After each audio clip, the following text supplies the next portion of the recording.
வணக்கம் நண்பர்களே! ஸ்விக்கி ஓட்டுறதுல நாள் 2. இந்த 2வது நாள் என்ன ஆச்சுன்றத தான் இந்த வீடியோல பார்க்க போறோம். அதுக்கு முன்னாடி ஸ்விக்கி சம்மந்தப்பட்ட ஏதாவது தெரிஞ்சுக்கணும்னா சப்ஸ்கிரைப் பண்ணுங்க. ஸ்விக்கில உங்களுக்கு ஏதாச்சும் டவுட் இருந்துச்சுன்னா கமெண்ட் பண்ணுங்க. என்னால தெரிஞ்சத நான் சொல்றேன். நாள் 2 இது எப்படி போச்சுன்னா, சூப்பரா போச்சு. காலைல 7 மணிக்கு ஸ்விக்கி ஓட்ட ஸ்டார்ட் பண்ணிட்டேன். போனேன் நாகர்கோவில்ல நமக்குன்னே ஒரு டபரால காப்பி வச்சிருந்தாங்க. காப்பிய குடிச்சுட்டு அப்படியே ஆர்டர் கொஞ்சம் கொஞ்சமா வந்துச்சு. ஓட்ட ஸ்டார்ட் பண்ணிட்டேன். நம்ம புதுசா ஓட்டுறனால ஆர்டர் நெறையாவே வந்துச்சுன்னு தான் சொல்லலாம். ஆனா பழைய ஆளுகள்லாம் சொன்னாங்க, "நீங்க புதுசா வந்திருக்கீங்க. அதனால உங்களுக்கு ஆர்டர் நல்லா வரும்." நாள் ஆக ஆக தான் ஆர்டர் பண்ணலாம் கம்மியாகும். அவங்களே எங்கள மாரி உட்கார வைப்பாங்க. அதுவரைக்கும் உங்களுக்கு நல்லா வரும் ஓட்டிக்கங்க அப்படின்ட்டாங்க. அதனால நம்மளும் அப்படியே ஓட்டிக்கிட்டே இருந்தோம். ஆனா எல்லாருமே இந்த ஸ்விக்கி ஓட்டுனா மதிக்க மாட்டாங்க அப்படிலாம் சொல்றாங்க. ஆனா அந்த மாரி எனக்கு இன்னைக்கு ஒரே ஒரு இன்சிடென்ட் நடந்துச்சு. ஆனா அத மதிச்சாங்களா இல்லையான்றத நான் கடைசியில சொல்றேன். ஆனா நீங்க அத டீட்டெயிலா கேட்டுட்டு அது என்னன்றத ஒரு தெளிவா குடுத்தா பரவால்ல. ஏன்னா அது அது எனக்கு ஒரு தனி யோசனைய குடுத்துச்சு. காலையில குடுத்த எல்லாருமே ஃபுட்ட வாங்கிட்டு தேங்க் யூ சொன்னாங்க. நானும் தேங்க் யூ சொன்னேன். அவங்களும் தேங்க் யூ சொன்னாங்க. அது கொஞ்சம் மனதுக்கு நிறைவா இருந்துச்சு. அப்புறம் மதியானம் ஆ ஆனந்தாஸ் ஹோட்டல்ல போய் நான் பிக்கப் பண்ண போறேன். நான் தேங்க் யூ சொல்லி தான் நான் தேங்க் யூ வாங்கியிருக்கேன் எல்லா இடத்துலயும். ஆனா அந்த இடத்துல அந்த பிக்கப் குடுக்குற அக்கா வந்து, "ஆனா ரொம்ப தேங்க்ஸ்" அப்படின்னாங்க. எனக்கு அந்த இடத்துல ஒரே பூரிப்பா போச்சு. என்னடா இது நமக்கு ஒரு ஆள் இவ்வளோ தேங்க் யூ சொல்லி குடுக்குறாங்களே அப்படின்னு. அப்புறம் நல்லா தான் இருந்துச்சு. பெருசா நெறைய கிலோமீட்டர் ஓட்டி முதுகு வலி தான் வந்துருச்சு. முதுகு வலி, கை வலி, வெயில்னால இருந்தா இந்த கையெல்லாம் பார்த்தீங்கன்னா மேல வந்து வெள்ளையா இருக்கா, அது நம்ம ஓன் ஸ்கின்னு. கீழ கருப்பா இருக்கா, அது வந்து ஸ்விக்கி ஓட்டுனதுக்கப்புறம் கருத்து போயாச்சு. அது ஸ்விக்கின்னு இல்ல. ஸ்விக்கி, ரேப்பிடோ, ஜொமேட்டோ எது ஓட்டுனாலுமே நீங்க சீக்கிரம் கருப்பாயிருவீங்க. அதுக்காக ப்ரொடெக்ட் பண்றதுக்கு ஏதாச்சு ஸ்கின்னுக்கு ஏதாச்சும் பண்ணணும். அப்புறம் ஒவ்வொரு இடத்துலயும் ஃபுட்டு ஒவ்வொரு மாரி இருந்துச்சு. சில பேரு 3 இட்லி, 1 இட்லிலாம் ஆர்டர் போட்டு சாப்பிடுறாங்க. ஒரு ஆள் ஒரே ஒரு புரோட்டா ஆர்டர் போட்டிருக்காரு. அந்த புரோட்டாக்கு அவர் எவ்வளோ பே பண்ணியிருப்பாரு? அந்த அந்த ஒரு புரோட்டாக்கு அது டெலிவரி சார்ஜே அவ்வளோ வாங்குவாங்க. ஆனா அந்த ஒரு புரோட்டா அவரு ஏதாச்சும் கொஞ்சம் நெறையாவோ, இல்ல ஏதாச்சும் சாப்பிடுற மாரி ஆர்டர் போட்டிருந்தாலோ ஒண்ணும் தெரிஞ்சிருக்காது. அப்படி அந்த அந்த ஒரே ஒரு புரோட்டா, அத கொண்டு போய் குடுக்குறதுக்கு நான்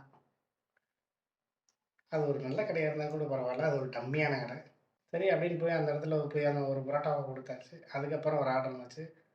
ஆ cash on delivery order. Cash on delivery எவ்வளோன்னா ரூ. 1 இல்ல ரூ. 2 இல்ல ரூ. 2000 கேஷ் ஆன் டெலிவரி வந்துச்சு. சரி நம்ம ஊர்ல மக்கள் இவ்வளோ செலவு பண்ணி ஒரு வேள சாப்பிடுறதுக்கும் ஆளுங்க இருக்காங்கன்றதையும் நான் புரிஞ்சுக்கிட்டேன்.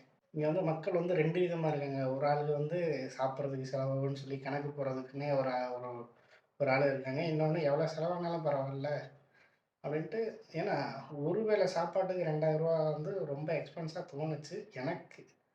அது வந்து அவங்க ஒரு ஹோட்டல்ல போய் நேரா சாப்பிட்டுருந்தாலோ, அது அந்த அட்மாஸ்பியர ஃபீல் பண்ணியிருக்கலாம். அது ஒரு போய் சாப்பிட்டு வரது ஒரு எக்ஸ்பீரியன்ஸா இருக்கும். ஆனா நம்ம ஆர்டர் பண்ணி வீட்டுக்கு வந்து சாப்பிடுறதுல ரூ. 2000க்கு ஆர்டர் பண்ணி சாப்பிடுறதுன்றது எனக்கு ஒரு மாரி இருந்துச்சு. உங்களுக்கு என்ன தோணுதுன்றத கமெண்ட் பண்ணுங்க.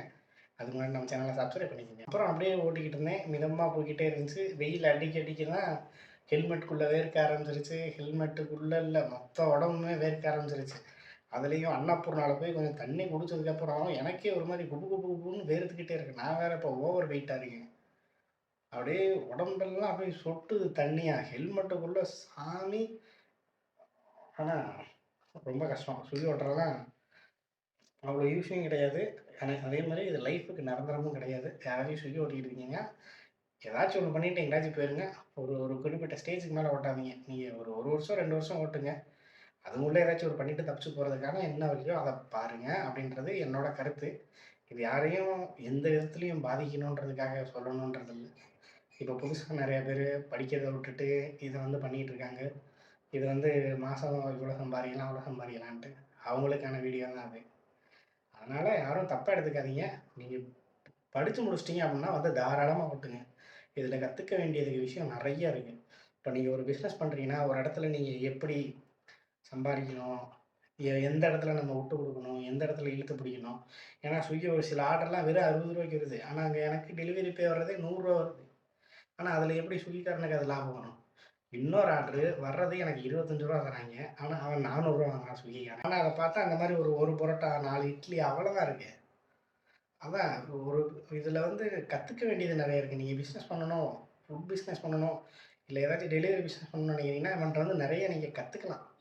அதுக்காக ஓட்டணும்னு நெனச்சீங்கன்னா, ஏதாச்சும் படிச்சுட்டு வந்து ஓட்டுங்க. அத கத்துக்கிட்டு அத நீங்க நாளைக்கு பிசினஸாவே மாத்தலாம். அத வுட்டுட்டு, இதுதான் லைஃப்‌க்கு நிரந்தரம் நந்துராதீங்க.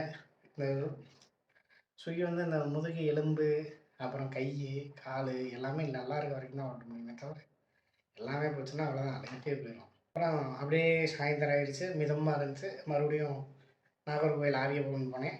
காஃபி வச்சிருந்தாங்க. எடுத்து கல்ப் அடிச்சுட்டு மறுபடியும் ஓட்டிக்கிட்டே இருந்தேன்.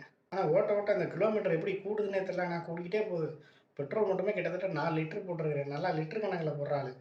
லிட்டர் போட்டா அது அந்த E20 பெட்ரோல் வந்ததுக்கப்புறம் மைலேஜும் கொஞ்சம் ட்ராப் ஆகுது. வண்டியும் அப்பப்போ அடைச்சு ஓடுது. அதுக்கு என்ன பண்ணுறதுன்னே தெரியல. இந்த E20னால யார் பாதிக்கப்படுறாங்களோ இல்லையோ, அந்த டெலிவரி பார்ட்னர்ஸ் கண்டிப்பாக பாதிக்கப்படுவாங்க. ஏன்னா, டெய்லி சராசரியா ஒரு 200 கிலோமீட்டர் ஓட்டுறாங்க. மாசத்துக்கு கணக்கு பண்ணா 6000 கிலோமீட்டர் ஓட்டுறாங்க. இதுலயே மாசத்துக்கு 10,000 கிலோமீட்டர் ஓட்டுற ஆளும் இருக்காங்க. அவங்க அதுக்கு எவ்வளோ பெட்ரோல் அடிக்கணும், எவ்வளோ E20 அவங்க வண்டி கன்சியூம் பண்ணணும், அதனால என்ன பிரச்சனை வரும்? அப்பா! அப்புறம் நைட்டு ஒரு 7, 7:30 மணி இருக்கும். அப்பதான் ஒரு ஆர்டர் வந்துச்சு. ஆ ஒரு ஒரு ஒரு ஒரு கஸ்டமர் ஒருத்தவங்க அவங்க வீட்டுக்கு வெளியில போய் நின்னுட்டு கால் பண்றேன் இந்த மாரி அப்படின்ட்டு. மேடம் இந்த மாரி லொகேஷன் வந்துட்டேன் மேடம் அப்படிங்கிறேன். அவங்க வந்துகிட்டு, அண்ணா ஒரு நிமிஷம்ண்ணா வெயிட் பண்ணுங்க வரேன் அப்படின்னாங்க. அது அவங்க அண்ணா கூட சொல்லல. சார் ஒரே நிமிஷம் சார் வெயிட் பண்ணுங்க சார் வரேன்னாங்க. ஆனா, அவங்க வந்து சொன்னதே நான் எதுக்குமே பெருசாலாம் தெரியல. நான் அந்த வெயிட் பண்ணுனது எனக்கு அவ்ளோ வெறியாச்சு. ஏன்னா, நான் காலையிலேருந்து ஓட்டிக்கிட்டு இருக்கேன். ஒவ்வொரு ஆர்டர் எடுக்கிறதுக்கும் எனக்கு அவ்ளோ ஏதாச்சும் இடத்துல ஒரு இடத்துல மிஸ் பண்ணிட்டேன்னா, அந்த ஒரு ஆர்டர் வேற ஆளுக்கு போயிருது.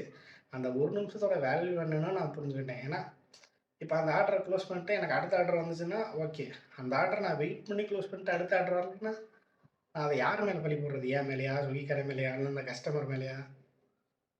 அதனால அவங்க ஆனா ஒரு நிமிஷம் வெயிட் பண்ணுங்க வரேன் அப்படின்னாங்க. அண்ணான்னு கூட சொல்லல. சார் ஒரு நிமிஷம் சார் வெயிட் பண்ணுங்க சார் வரேன் சார்ன்னாங்க. அது ஒரு மாரி அவ்வளோ கோவம் வந்துருச்சு. ஏன்னா வெயிட் பண்றதுனால இல்ல. அந்த அந்த அடுத்த ஆர்டர் நமக்கு வராம போயிருமோ அப்படின்ற ஒரு பயத்துல தான் அந்த கோவமே வந்துச்சு. இது உங்களுக்கு என்ன தோணுதுன்னு இருக்கணும் கமெண்ட் பண்ணுங்க.